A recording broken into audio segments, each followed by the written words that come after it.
the live stream on Facebook and on YouTube. You could also call these two phone numbers. The first 070-5555-1985. You could also call 080-5500-9850. So yes, those two numbers. Admit your calls into.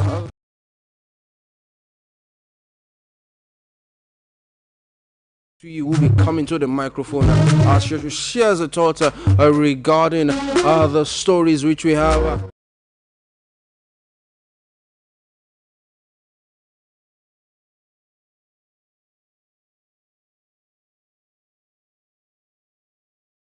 Without further ado, we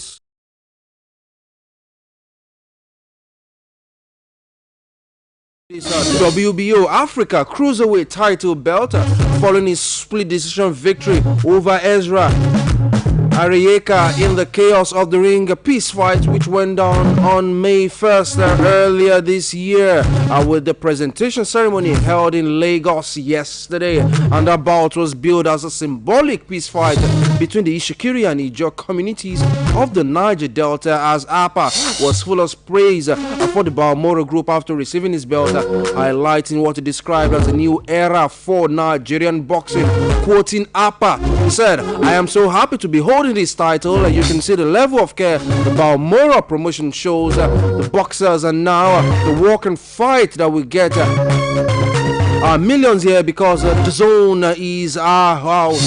We get paid and get more famous and can also motivate other youngsters to follow us into this boxing career." The words of APA. And speaking with journalists at the ceremony, the Balmoro Group's promotions Chief Executive Officer Ezekiel Adamu outlined that the organization's ambition for Nigerian boxing, saying their primary goal was to place local fighters on the world stage. So that's that quick update regarding boxing ahead of the Commonwealth Games trials set to go down. Also in Lagos next weekend, the second vice president of the Athletics Federation of Nigeria, Akuchukwu Agazu, has introduced the performance-based reward system to reward home-based athletes ahead of the Commonwealth Games trial in the city of Lagos.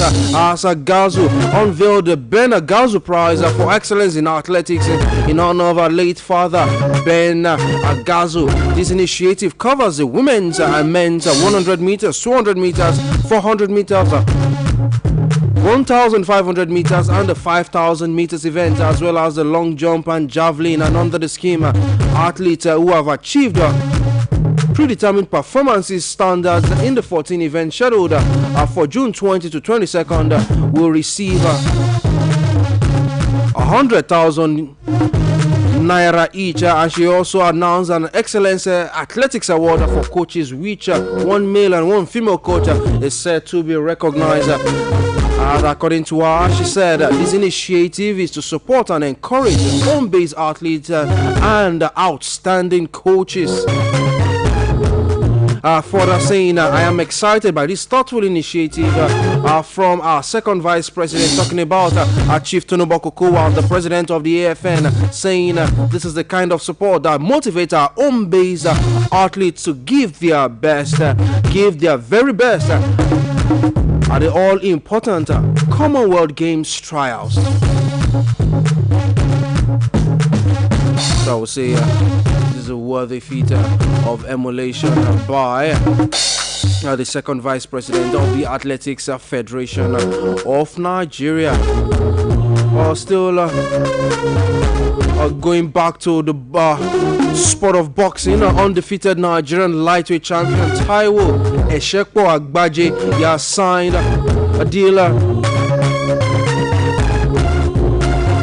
with the Balmoro Promotions Boxing Group in what the 19-0 fighter described as the most significant moment of his professional career for Agbaje, also known as Eshekpo. He holds the WBA African lightweight title and he has put pen to paper in one of the most ambitious boxing promotions, and according to him, this is the next move he needs in his boxing career for him to move to the next level. From there, back to athletics, where Nigerian record holder in the men's 100 meters, Konyisola Ajayi, will be gunning for his first NCAA title later today when he competes in the final of the 2026 NCAA Outdoor Championship in Eugene, Oregon. And for Ajayi, he overcame a slow start in his semi-final, a win in a time of 9.94 seconds, holding off Louisiana State University's Jaden Reed, who equaled the Cayman Islands national record with a time of 9.95 seconds.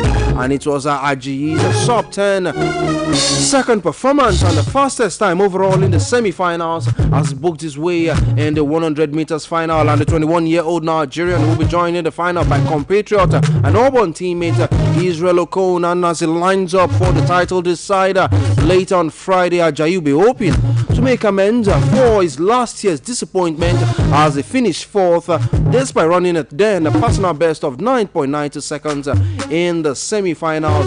And since then, the sprinter has gone to rewrite Nigeria's record books, breaking the long-time record of Nigerian speed star Olusoji Fashuba, which is set as far back as 2006. Ajayi clocked the time of 9.84 seconds at the NCAA East Regional Championship a fortnight ago to erase Fashuba's 20-year-old record of 9.85 seconds to secure qualification for the NCAA Championship.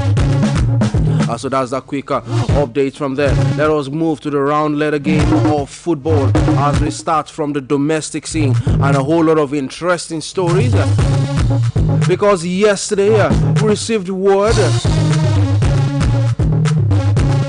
that the Oyo State government has now made far-reaching changes to the technical department of Ogbomoso-based football club, talking about Crown FC of Ogbomoso, as the Ministry of Youth and Sport commissioned by Honorable Commissioner Alhaji Wasilat Adegoke,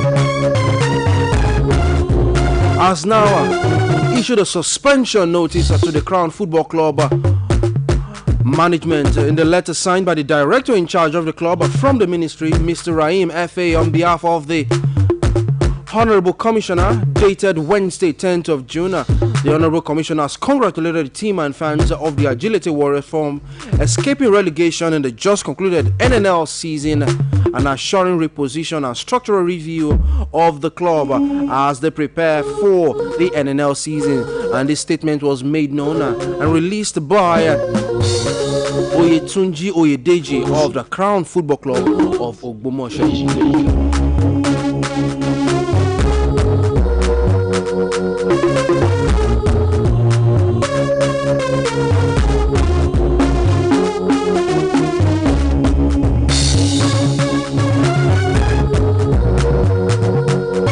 Also still giving you domestic football stories this morning.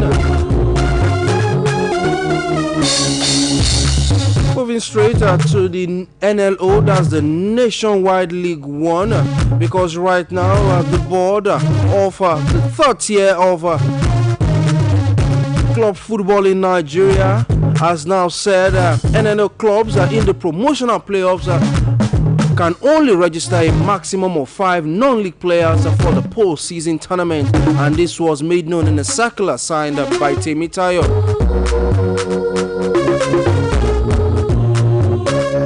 Oluyole, and the NLO said the restriction is designed to ensure a fair competition environment while protecting the league's development structure. And the playoff is scheduled to run from Thursday 2nd to Tuesday 7th of July. As the NLO described, a non-league player as any individual not currently registered to an official league roster before the playoff transfer deadline.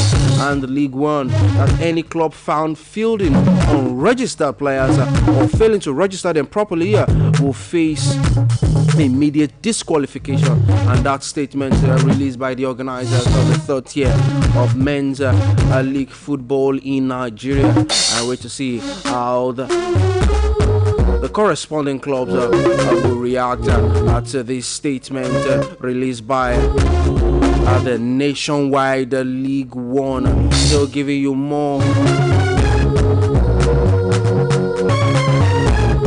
football stories right now to the camp of Nigeria Super Falcons, where a player is now set to return after a long injury layoff.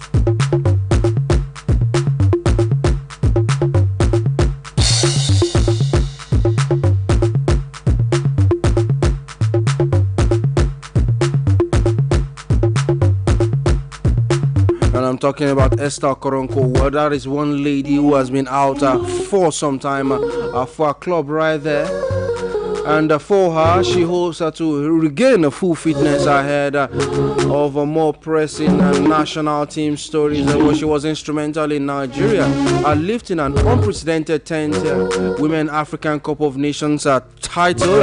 And as the Falcons prepare for the WAFCON set to come up very, very soon later in the year, she hopes to be in impeccable form for the team. Well, she's currently on the books of AFC Toronto,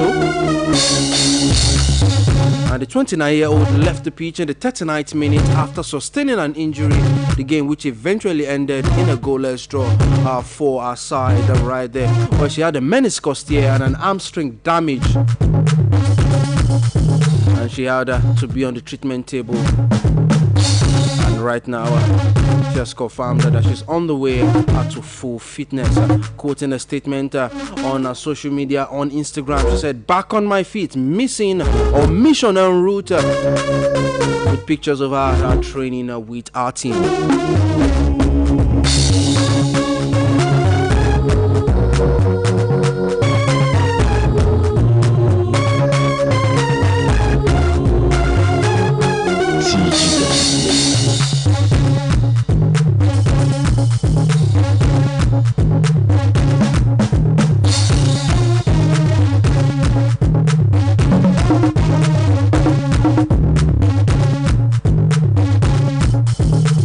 As we now hit the midway point of the program, let us switch gears and now move to the Americas, as we have now seen the commencement of the FIFA World Cup. That was yesterday as the Estadio Azteca came alive. Well, for the older generation who have seen the World Cup for quite some time, they will remember with your as 1986, the last time the Estadio Azteca came alive, where Diego Armando Maradona lifted the World Cup trophy, and it was a return to one of the traditional home grounds of the FIFA World Cup. And what better way to have the World Cup start, as we saw a repeat of the 2010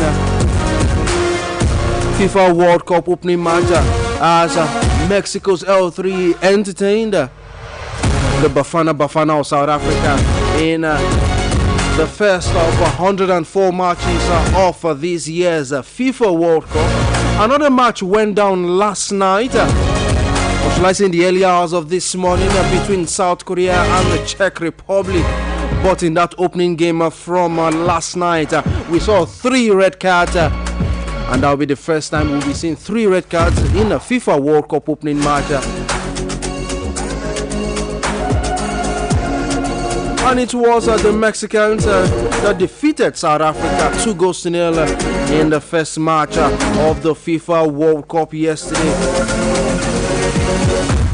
It was Quinones and Raul Jimenez the goal scorers for the Mexicans yesterday to ensure that the host started with a strong start at the FIFA World Cup.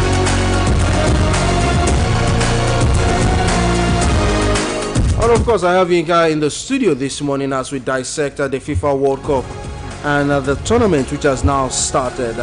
Yinka, what did you feel after seeing that game, the very first match of the FIFA World Cup yesterday, Mexico, South Africa? Yeah, good morning everyone, and thank God it's Friday. It's also Democracy Day. Happy Democracy Day to all of us. Well, seeing the match yesterday, I know that there was a massive 8-watch for South Africa due to the fact that Nigeria wasn't there.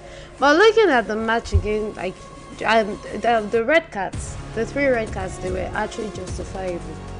Looking at the first goal too, okay, you know that as a keeper you have to go through the left or the right. You don't have to go through the middle. But no, you went through the middle.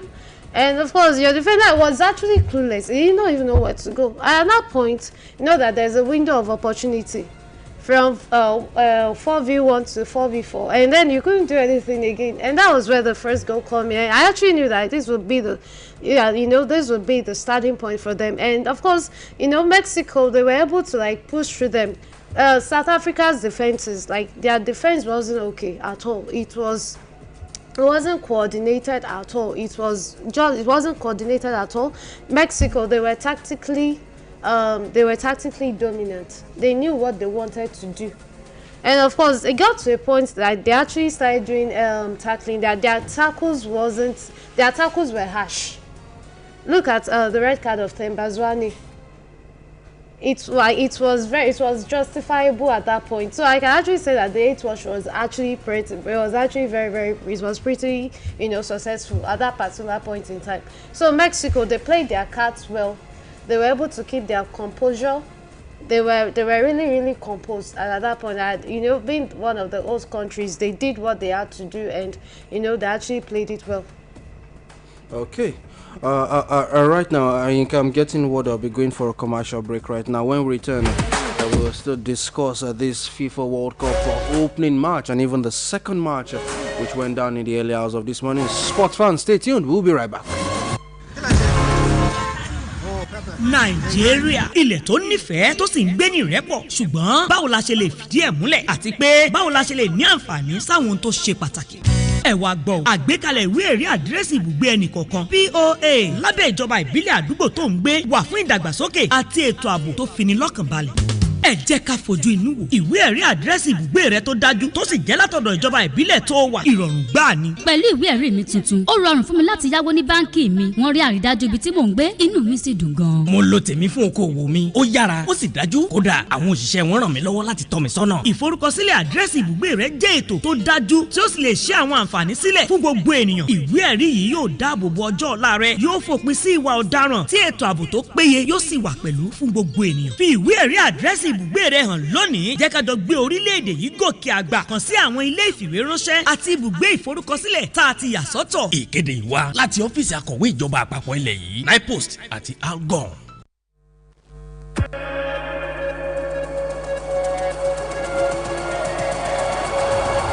Yes, you're welcome back from the commercial break. You're still on to Sportit Bit right here on Oluyole 98.5 FM. I can see the phone numbers or the phone lines buzzing already. Listeners are hoping to have their say regarding the FIFA World Cup, the opening match which went down yesterday. We also saw another match go down yesterday. Talking about the FIFA World Cup, and that was South Korea taking on the Czech Republic, a game which ended 2-1 in favor of the Asians. Meaning the first round of Group A games already done and dusted. But now let us still talk about that game which went down last night. One thing which I could see with the South Africans struggled, which was playing from the back, and it seems to hurt them because the first goal which they conceded to the Mexicans yesterday was a failed playing from the back move from the South Africans, and we also saw that happen in the second half at some point, just that the Mexicans couldn't capitalize on that. Why did they keep doing that when they knew that was a weak point for them against the Mexicans? Okay, well, you know that, you can't, playing from the back. I just felt like the atmosphere. I just felt like they couldn't keep up with the atmosphere. Maybe the atmosphere was just too big for them at that particular point in time. There's something. Okay, it's a different ball game entirely for when it comes to World Cup. For instance, let me just say this. South Africans, when it comes to interclub competitions, we know that they're actually very, very good. They are very, very good. But when it comes to the national team, it's something else, especially when almost all of their players, they are from Mamelodi Sundowns. We all know that. But when it comes to Nigeria, as the interclub competitions, we are not all that good, I know. But when it comes to the national team, we can actually hold our own. Now, when you know that, playing from the back won't do you any good. As a coach, you have to change your tactics. You have to change your tactics. Tactics. Also, the players too. Like I said, they couldn't hold their own at that particular point in time. They were disorganized. They even got from defense to the midfield. Everything was literally disorganized to the extent that they started doing all the unnecessary tackles. There are so many. Instead of you playing from the back, there are so many things that you can actually do at that particular point in time. No, it's not everything. It's not. You can actually launch it. Actually, play long balls. Let's see how this is going to go. Let's say this is actually going to favor us. But like I said, the Mexicans, they were able to hold their own, which was really, really good. I really have to commend them. I really have to just give it to them. Well, I actually have to give it to them regarding what they did. For right now, up next for the South Africans, their next game will be on Thursday, coming up against Czech Republic, who also lost against South Korea in the early hours of this morning. While for Mexico, they will hope to continue in their impressive run next Friday, coming up against South Korea in their second group game. While the matches continue later today, 8 p.m. Nigerian time. Co-host Canada versus Bosnia-Herzegovina, and tomorrow morning by 2 a.m. it will be the United States of America coming up against Paraguay. 8 p.m. later tomorrow it will be Qatar, host of the 2022 edition, versus Switzerland. As five-time world champions, Brazil will be coming up against the Atlas Lions of Morocco, 11 p.m. Nigerian time. And the games continue Sunday, 2 a.m. Haiti versus Scotland, Austria versus Turkey by 5 a.m. on Sunday. And Germany, winners of the World Cup 4 times, 6 p.m. Nigerian time, versus debutant Curacao, that island which people have called an enclave of the Dutch. So those are the games for the FIFA World Cup, and I tell you, the excitement lives here on our radio and TV programs. We'll be giving you stories, content, and even films. No Super Eagles at the World Cup, not a problem. We would always carry you along. And of course, join me 8:45 a.m. on the television service of the Broadcasting Corporation of Oyo State this morning, as we'd also be discussing the World Cup and more sporting stories. But right now, we'll drop anchor on Sportit Bit this morning during the rest of your Friday. On behalf of the guys in the studios, my name is Toby Ajay. I will see you next time.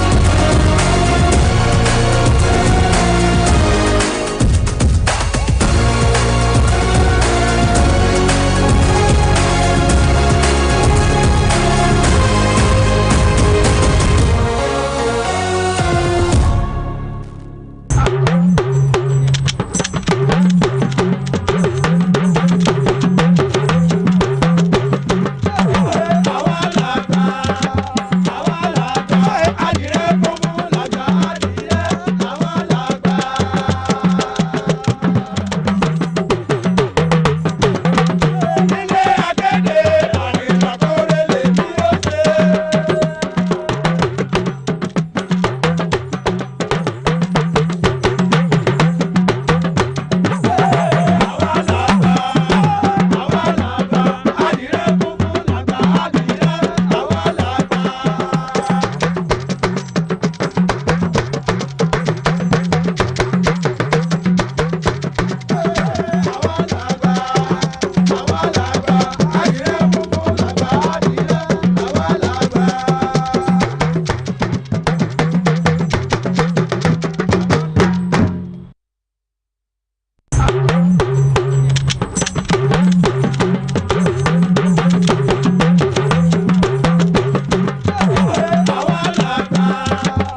وسلموا تسليما.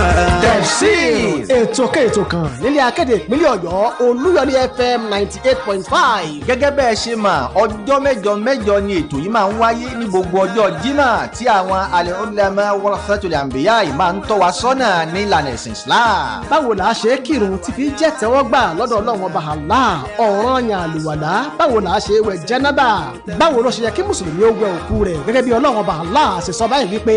fa'arifuni qabla an ta'buduni wa man lam ya'rifuni fa kayfa ya'budun.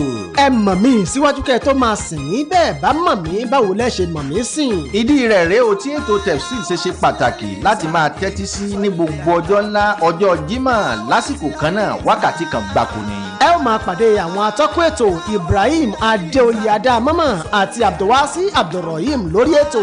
Sayyidina Muhammad wa alihi wa sahbihi wa sallimu taslima.